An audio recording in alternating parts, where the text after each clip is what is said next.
अरे अरे बस करो, बहुत हो गया नहाना, अब घर चलते हैं, मुझे तो ठंड लगने लगी है।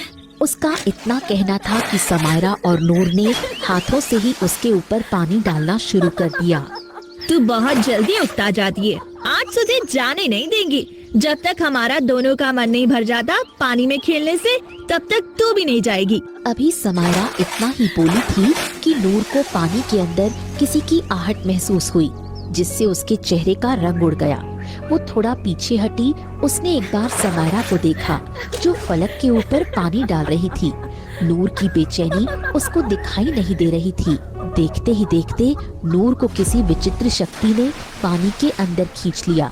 पानी में तेज शोर हुआ तो फलक और समायरा ने पीछे मुड़ के देखा।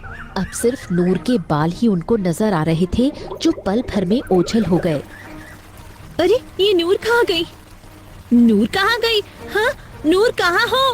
कहाँ हो तुम? अरे मजाक मत करो, ऊपर आओ। देखो मैं जानती हूँ तुम हमारे साथ मजाक कर रही हो, अब और न सताओ और बाहर आ जाओ, जान हलक में अटक गई है।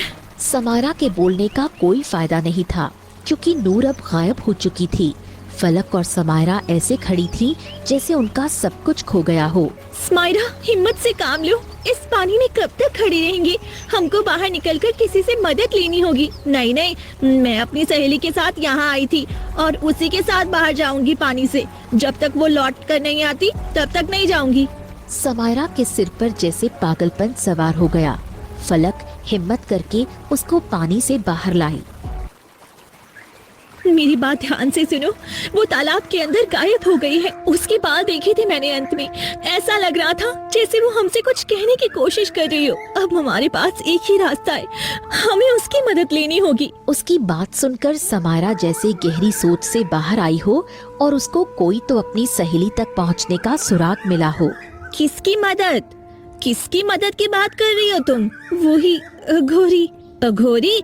तुमने सोच भी कैसे लिया हाँ कि हम लोग उस अघोरी की मदद लेंगे? दूसरा कोई रास्ता है तुम्हारे पास? नहीं, पर उसको लेके ही अब घर जाएंगे, उसके पहले नहीं। अभी अघोरी के पास चलते हैं, इससे पहले गांव में ये बात फैल जाए। समायरा फलक को लेकर वहाँ से निकल चुकी थी। रास्ते में समायरा के पिता उन्हें मिले। अरे बेटा कहाँ जा रही हो तुम? अरे कब से तुमको ढूंढ रहे हैं। बेटा जी, खबर भी है आपको? क्या बोल के निकली थी आप घर से? याद है या फिर आपको याद दिलाएं हम?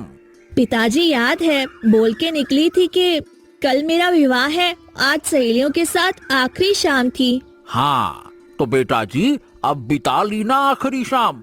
चलिए अब घर चलें। तू चाचा के साथ जा, ब्याह की तैयारी कर, नूर को मैं ढूंढ के लाती हूँ। तुम्हें अकेले नहीं जाने दे सकती, मैं भी चलूंगी। पर कैसे? कल ब्याह है तुम्हारा, घर वालों को, बाकी के लोगों को क्या जवाब दोगी? वो देख लेंगे। हाँ ये क्या बातें हो रही भाई खुसुर फुसुर। हाँ चलो घर चलो।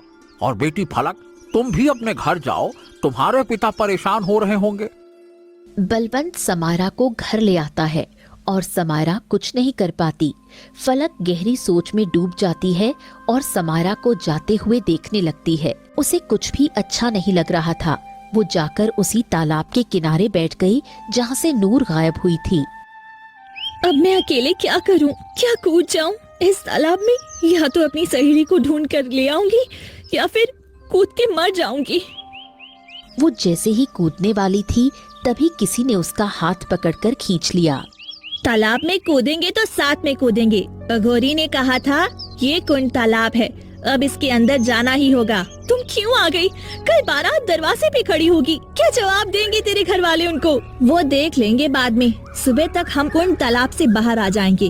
अब आंखें बंद कर और लगा दे जान की बाजी।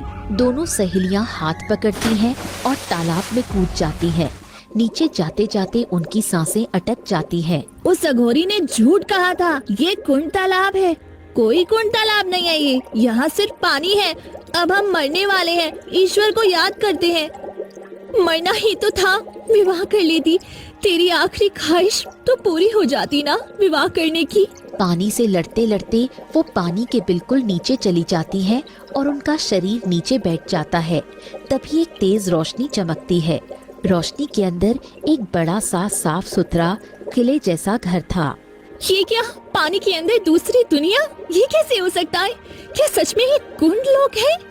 इसका मतलब हमारी नूर जिंदा है और इसी घर में है। चलो जल्दी चलो, अंदर जाके देखते हैं। दोनों तेजी से उस किले के अंदर चली गईं।